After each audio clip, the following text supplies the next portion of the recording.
Pernahkah kita merenungkan sebenarnya kehidupan?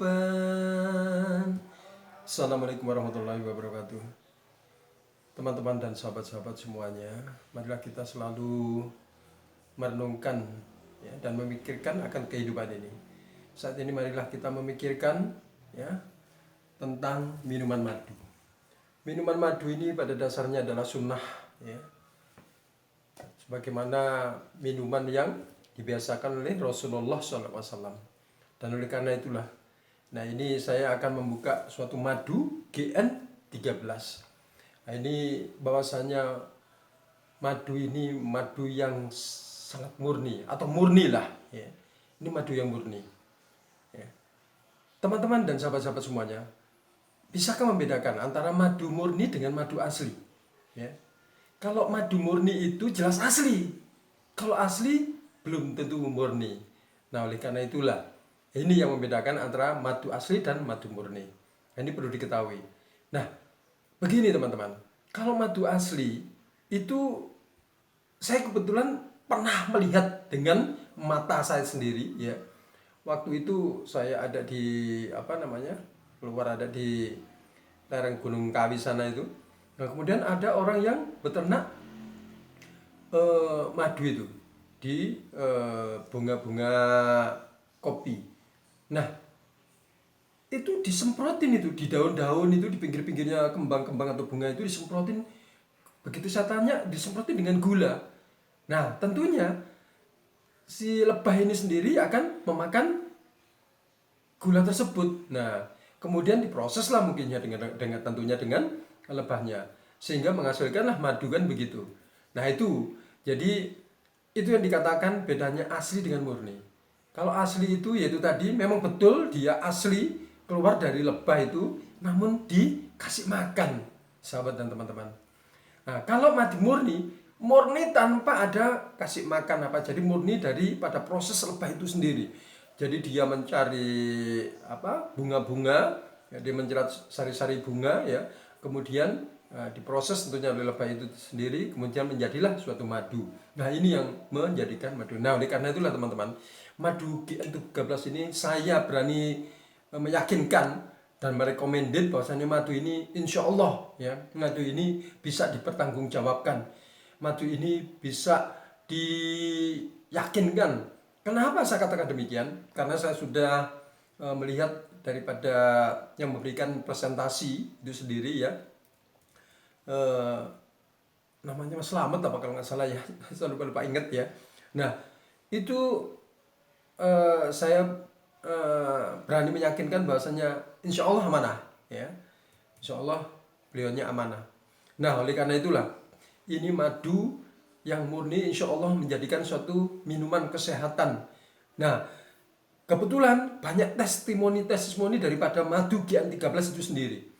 Nah, oleh karena itulah ini kebetulan menjelang sahur, ini adalah bulan puasa Nanti jadi kebetulan juga madu ini baru datang, Nah, oleh karena itulah mari kita coba teman-teman Kita coba, kita buka Nah, ini satu hal teman-teman, bahwasannya madu GN13 ini adalah madu yang terbaik saat ini di Indonesia. Kenapa saya katakan demikian? Nah, saya begitu saya membukanya waktu itu dan saya meminumnya, Masya Allah. Nah, ini dan tempatnya pun madu yang paling terbaik saat ini ada di Indonesia. Tempatnya itu seperti ini teman-teman. Nah, ini di lakban tutupnya seperti ini, di lak artinya di lak atau disegel seperti ini.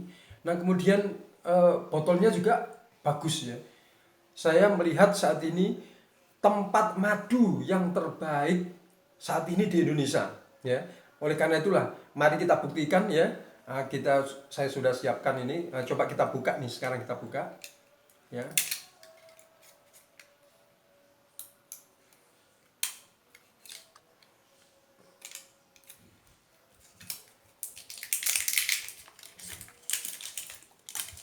Nah, ini teman-teman, setelah kita buka nih laknya ini setelah kita buka, terus keadaannya juga demikian nih. Masya Allah, masih ditutup lagi nih teman-teman. Sekarang, nah, ini lihat nih, ya. Nah, masih dilak lagi. Nah, terus kemudian teman-teman, nah ini masih dilak lagi nih dengan ini, dengan lakban ya. Oh bukan teman, dengan plastik. Nah, jadi begitu kuat ya, ketatnya ya. Nah kemudian cara membukanya teman-teman, cara membukanya adalah cukup ditarik saja nih. Nah ke atas gini, cukup ditarik saja. Nah dan kemudian teman-teman, di atasnya ini masih ada tutupnya lagi untuk mengeluarkan madunya.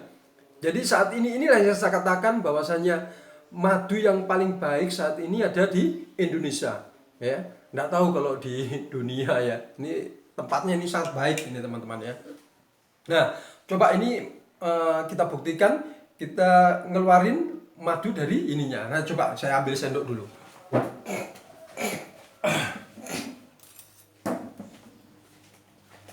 Ini saya udah ambil sendok ya teman-teman ya. Nah kemudian nih Bismillahirrahmanirrahim. Nih lihat nih teman-teman ya, cukup bagus nih mengeluarkannya. Nah jadi kita ini kalau ngeluarin dari sini tidak tidak kepenuhan, cepet luber gitu ya teman, pelan-pelan gini ya. Nah ini jadi kita bisa atur ya. Nah inilah teman-teman, jadi bahasanya tempat madu yang terbaik menurut saya ini saat ini. Karena apa? Saya biasa minum madu ya, madu dari mana saja, istilahnya tempatnya yang kayak apa saja. Nah inilah yang menurut saya yang terbaik. Nah ini teman-teman, nah kita minum teman ya. Bismillahirrahmanirrahim.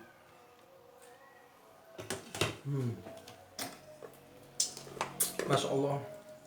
Jadi teman-teman, ini madu ini warnanya berubah-ubah teman-teman. Kadang-kadang itu bening gitu ya, karena memang begitu menurut keterangan daripada Mas Muhammad sebagai produsernya ya, aturnya itu aja, istilahnya ya memproduksi atau yang bukan membuat ya, istilahnya yang menyiapkan inilah. Nah seperti itu teman-teman. Jadi murni daripada keadaan cuaca dan proses daripada lebah itu sendiri. Nah sekali lagi kita minum teman. Bismillahirrahmanirrahim.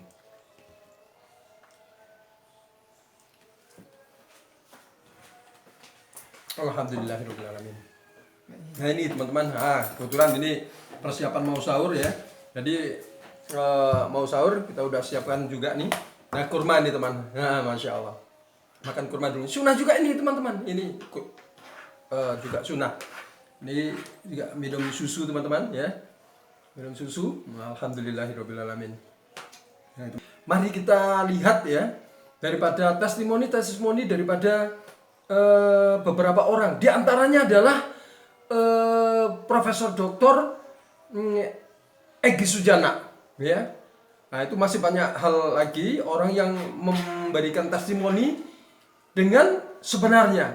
Bahkan ada teman-teman ya, nanti kita lihat ada yang testimoni itu dimasukkan ke dalam matanya yang kebetulan dia biasa pakai kacamata yang tebal itu ya, jadi udah ini. Nah itu dia pakai itu akhirnya bisa melihat dengan baik teman-teman. Bagaimana firman Allah SWT di dalam surat An-Nahl ya,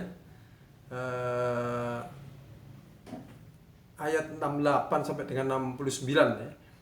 Dan Tuhanmu mewahyukan kepada lebah, buatlah sarang-sarang di bukit-bukit, di pohon-pohon kayu dan tempat-tempat yang dibuat manusia. Kemudian makanlah dari tiap-tiap macam buah-buahan dan tempuhlah jalan Tuhanmu yang telah dimudahkan bagimu. Dari perut lebah itu keluarlah minuman madu ya, yang bermacam-macam warnanya. Di dalamnya terdapat obat menyembuhkan manusia.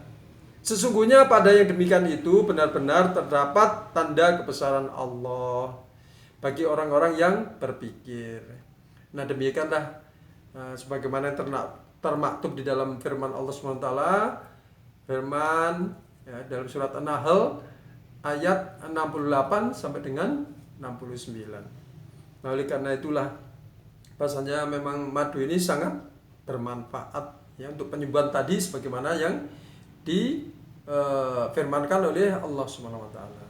Oleh karena itulah teman-teman dan sahabat-sahabat semuanya, marilah kita minum madu ya, paling tidak 3 teguk ya, kata Rasulullah itu 3 teguk minimal sebulan ya. Insya Allah kita akan dijauhkan daripada balak ya. Insya Allah dijauhkan dari sihir ya, dan lain sebagainya. Dan kita harus hakul yakin sebagaimana apa yang difirmankan Allah SWT dan disabdakan oleh Rasulullah SAW. Demikian teman-teman. Madu adalah penyembuh bagi segala penyakit. Dan Al-Quran adalah penyembuh terhadap apa yang ada di dalam dada. Maka bagi kita semuanya ya, atau bagi kalian, 2 penyembuh Al-Quran dan madu. Itulah hadis Rasulullah SAW sebagaimana yang termaktub dalam hadis riwayat Ibnu Majah ya, 3452.